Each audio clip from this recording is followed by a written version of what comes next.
இது எல்லாம் பிரிக்கிங் ஸ்டாக், ஃபுல்லா பிரிக்கிங் ஸ்டாக் தான். இதெல்லாம் ரேட்டு கேட்டீங்க வச்சுங்களேன், வேற லெவல்ல வச்சு விட்டார் நம்ம வசீமே. வசீமே அவ்வளவுதான். கண்டிப்பா தானே ஃபுல்லா நம்ம ரேட்டு தான். இந்த பிரிக்கிங் ஸ்டாக்லாம் பாத்தீங்களா, டிஃபரெண்ட் பேட்டர்ன்ல இருக்கு. இதோ இது இங்க பாருங்க, இந்த மாதிரி நம்ம காட்டுறாரு பாருங்க. இந்த மாதிரி மூவிங் மாடல் ஃபுல்லா எல்லாமே மூவிங் மாடல். எப்போ நம்ம விஜய் அண்ணன் போட்டாரோ பாருங்க, அட்ஜஸ்ட்மென்ட். அட்ஜஸ்ட்மென்ட்ல பிரிக்கிங் ஸ்டாக். இது பாத்தீங்களா, வேற எங்கேயும் கிடையாது. நம்ம வசீம் கிட்ட மட்டும் தான் இருக்கு ஸ்டைல் ஜோன். இது பாத்தீங்களா, எல்லாமே பாத்தீங்கன்னா இது பாருங்க பிரிக்கிங் ஸ்டாக். இது எல்லாமே பாத்தீங்கன்னா 1 இல்ல 2 இல்ல 3 பேர். இது ஒரு பேர், இது ஒரு பேர், இது ஒரு பேர், இது ஒரு பேர், இது ஒரு பேர். ஓகேங்களா, இந்த 3 மாடல் தான் 1200 அப்படிலாம் கிடையாது. இது 3 எடுத்தீங்கன்னா 1600. டிஃபரெண்டா இருக்கு. இதுல எது ஒண்ணு இந்த மாதிரி டைப்ல எடுத்துக்கலாம், இந்த மாதிரி டைப், இந்த மாதிரி டைப்ல எடுத்துக்கலாம், இந்த மாதிரி டைப்ல எடுத்துக்கலாம். அதோ பாத்தீங்களா, இந்த மாதிரி டைப்ல எடுத்துக்கலாம்.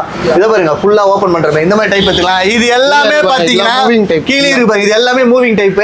இது எல்லாமே எங்க இருக்குன்னு பாத்தீங்கன்னா நம்ம ட்ரிபிள் கேணி லைட் ஹவுஸ் மசூதி இருக்கும். அப்படியே மசூதி பக்கத்துல பாத்தீங்கன்னா ஃபிர்தௌஸ் ஹோட்டல் ஒன்று இருக்கும். அந்த ஹோட்டல் பக்கத்துல பாத்தீங்கன்னா ஸ்டைல் ஜோன். இங்கதான் வந்து இது எல்லாமே கிடைக்குது.